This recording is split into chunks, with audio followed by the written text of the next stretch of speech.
Chapitre 10. La crème et le pain chaud. Sophie était gourmande, nous l'avons déjà dit.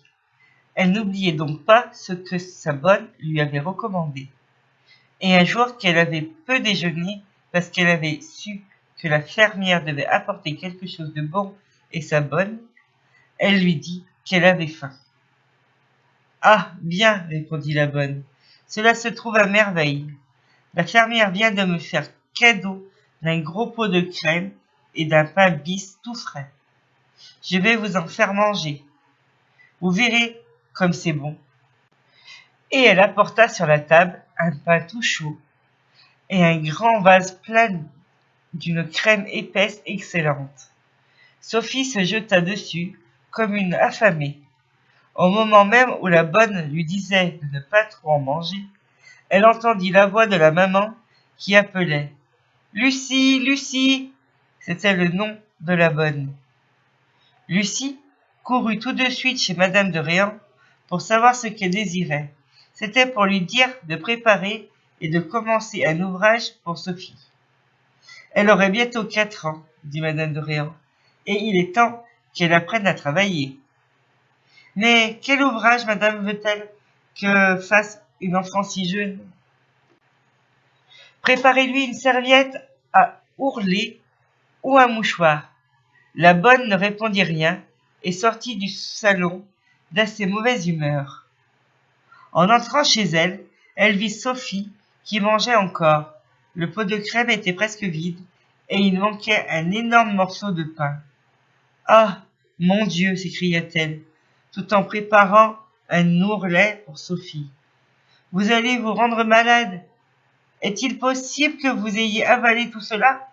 Que dira votre maman si elle vous voit souffrante? Vous allez me faire gronder. »« Soyez tranquille, ma bonne. J'irai très grand fin et je ne serai pas malade. C'est si bon la crème et le pain tout chaud. »« Oui, mais c'est bien lourd à l'estomac. Dieu, quel énorme morceau de pain vous avez mangé. J'ai peur, très peur que vous soyez malade. »« Non, ma chère Lucie, soyez tranquille, je vous assure que je me porte très bien. » La bonne lui donna un petit mouchoir à ourler et lui dit de la porter à sa maman qui voulait la faire travailler. Sophie courut au salon où l'attendait sa maman et lui présenta le mouchoir. La maman montra à Sophie comment il fallait piquer et tirer l'aiguille. Ce fut très mal fait pour commencer, mais après quelques points, elle fit assez bien et trouva que c'était très amusant de travailler.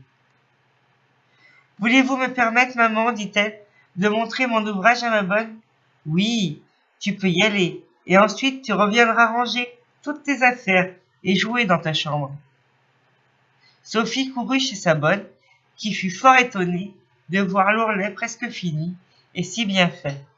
Elle lui demanda avec inquiétude si elle n'avait pas mal à l'estomac. « Non, ma bonne, pas du tout, dit Sophie. Seulement, je n'ai pas faim. »«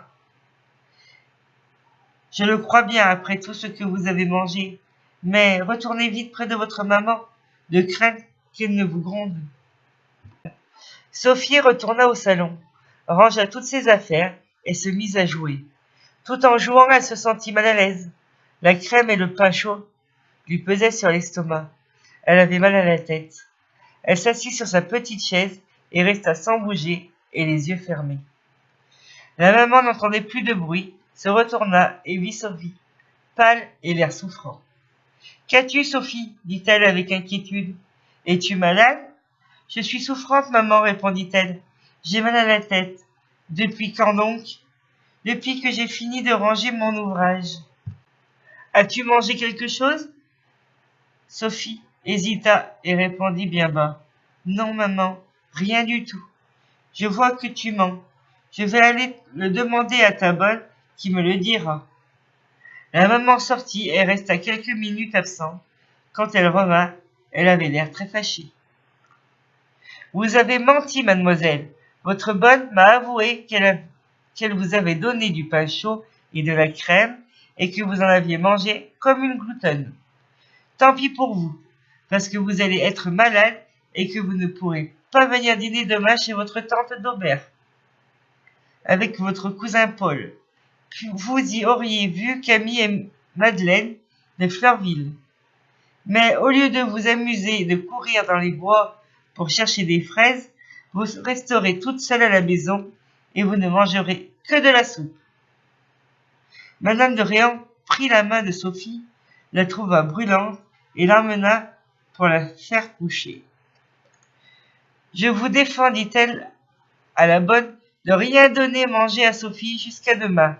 Faites-lui boire de l'eau ou de la tisane de feuilles d'oranger, et si jamais vous recommencez ce que vous avez fait ce matin, je vous renverrai immédiatement. La bonne se sentait coupable. Elle ne répondit pas. Sophie, qui était tellement malade, se laissa mettre dans son lit, sans rien dire. Elle passa une mauvaise nuit très agitée. Elle souffrait de la tête et de l'estomac. Vers le matin, elle s'endormit. Quand elle se réveilla, elle avait encore un peu mal à la tête, mais le grand air lui fit du bien. La journée se passe tristement pour elle, à regretter le dîner de sa tante. Pendant 2 jours encore, elle fut souffrante. Depuis ce temps, elle prit un tel dégoût de la crème et le pain chaud qu'elle n'en mangea jamais. Elle allait quelquefois avec son cousin et ses amis chez le fermier du voisinage. Tout le monde autour d'elle mangeait avec délice de la crème et du pain bis. Sophie, seule, ne mangeait rien. La vue de cette bonne crème épaisse et mousseuse et de ce pain de ferme lui rappelait ce qu'elle avait souffert pour en avoir trop mangé, et lui donnait mal au cœur. Depuis ce temps aussi, elle n'écouta plus les conseils de sa bonne, qui ne resta pas longtemps dans la maison.